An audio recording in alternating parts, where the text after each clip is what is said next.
All right, guys, we're back. It's bracket breakdown. Let's go ahead and get the teams and the standings, give you the brackets. It's Friday, baby. I do the bracket, I do the schedules like 10 times a week, and y'all don't understand how much time it takes. I'm sorry for waiting till Friday, but had two teams hit me up.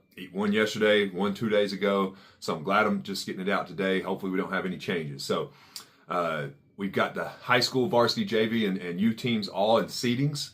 So we're going to show the seedings, then we're going to show the bracket, and then we're going to break down the matchups, and then we'll just go from there. So we'll do those four things. This will be the last time you see me on this episode. We'll go through those, and then we'll move into the Player of the Week awards and prizes. So check out the standings. I'll see you in a few. So in our high school division seedings, at the top of the list, the number one seed is going to be the Cherokees, 10-3. Even though they didn't play this past weekend, nobody was able to get to that 10th win. Wolfpack had 4 wins this past weekend, but they only had 5 before that. But we got East Tennessee Wolfpack and Code Blue, both with 9 wins, sitting at 9-2. Like I said earlier, the Wolfpack and Code Blue met twice this season. Wolfpack's 2-0.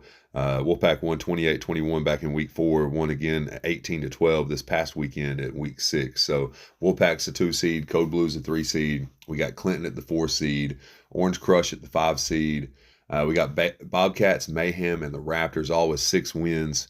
The Bobcats head-to-head against the Raptors and Mayhem have wins. They beat the Mayhem back in week 3, 13-11, and they beat the Raptors in week 4, 23-11. So, and then when you got the Raptors, when they played Mayhem, Mayhem got the heads up against the Raptors 32-6 back in week 1. So we got Bobcats seed 6, Mayhem 7, Raptors 8. We got Rocky Top at 9, the Gooners at 10. Goon Squad and Cyclones. The Gooners and Goon Squad both had 4 wins. They actually hadn't got a chance to play each other, but the Gooners had scored more points. I think the Gooners had 182 points to 137. So the Gooners are going to be a 10 seed. Goon Squad's 11. Cyclones at 407. They actually played in week 6. Cyclones got the win 16-14 over 407. So Cyclones are a 12 seed. 407's a 13. 407 just text not too long ago, said they're not going to be in it, so it would be a 12-team tournament. Let's go ahead and look at our bracket and see how everything played out. All right, so when it comes to the bracket, we've got 4 teams that got byes. We got the number 1 seed, the Cherokees, at 10-3. The number 4 seed, Clinton, at 8-4. The number 2 seed, East Tennessee Wolfpack, at 9-2, and the number 3 seed, Code Blue, at 9-2. So our first 4 matchups of the weekend are going to be the number 8 seed Kentucky Raptors versus the number 9 seed Rocky Top.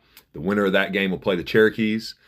We got the number 5 seed Orange Crush versus the number 12 seed UC Cyclones. The winner of that game will play Clinton. We got the number 7 seed Mayhem versus the number 10 seed Gooners. The winner of that game will play the East Tennessee Wolfpack. The number 6 seed Bobcats and the number 11 seed Goon Squad will match up, and the winner of that game will play Code Blue. So it looks like if the teams that are ranked the highest win, looks like we will see a rematch of East Tennessee Wolfpack and Code Blue in Game 11, unless Mayhem, Gooners, Bobcats, Goon Squad has something else to do with it. So really just depends. I guess we'll see. Let's move on into the varsity division seedings. We had 7 teams that played with us throughout the season. Loudon and the Rising Stars will not participate in the tournament. So we are up to our 5 teams in the seedings. We have D Block, Underdogs, Orange Crush, East Tennessee Wolfpack, and We Grind. When it comes to the standings, we got the top 3 teams, 8 wins each. D Block was 2-0 versus the Crush throughout the season. They won 22-8 in week 2. They won a close one in week 6, just this last weekend, 13-12. D Block also has the heads up against the Underdogs. They were 2-1 versus the Underdogs. They had a win in week 1, 13-10. In week 3, they lost to the Underdogs, 10-21. So week 6, we had a tiebreaker. D Block won 14-7 to take the edge at 2-1 over the Underdogs. When it comes to Underdogs and the Crush, Underdogs are 2-1 versus the Crush this year. Underdogs won in week 3, 11-10 in a close game. Week 4, 14-13, another close game. And then week 6, they played again, and the Orange Crush got their 1 win out of the series, won 11-8. So Let's get on into it and see how the varsity bracket broke down. D block has a first round bye. Our first matchup of the day will be East Tennessee Wolfpack number 4 versus number 5 We Grind. The winner of that game will play D block. And then on the bottom of the bracket, we got the number 2 Underdogs versus number 3 Orange Crush. So could be a good one. Could be another matchup of, a couple of games that were close throughout the season.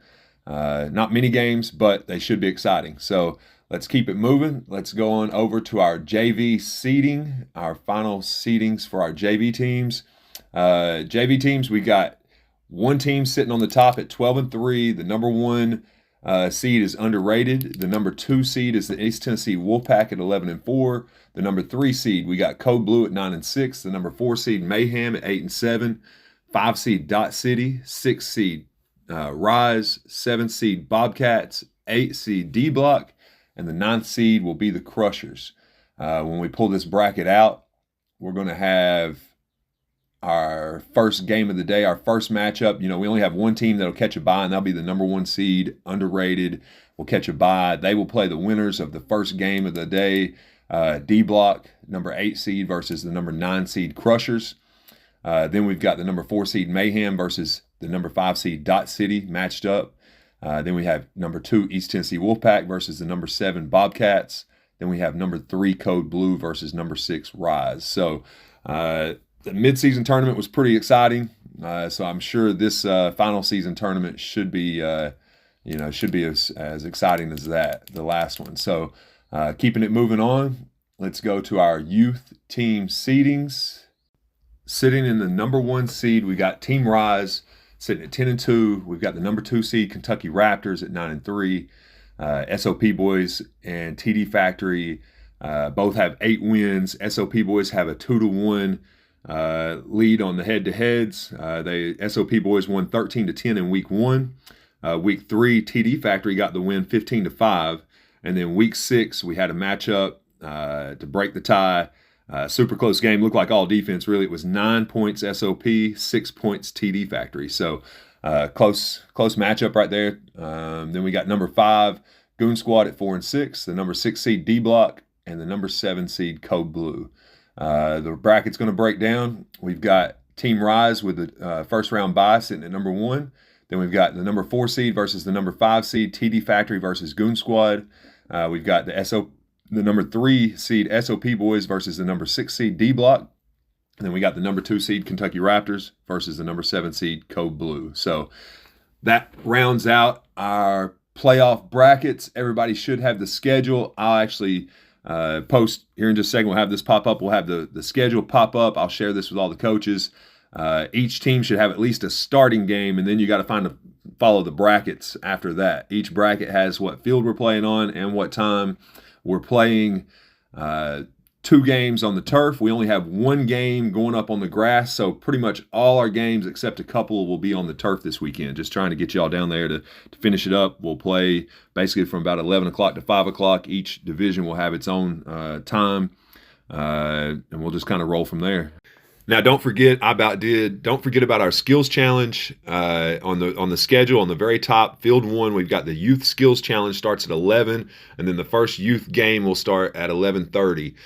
Then we have the skills challenge for the JV division. Following that at 11:30 and 12, the youth one may roll into that 11:30 mark by a few minutes, but those 2 divisions will do the skills challenge.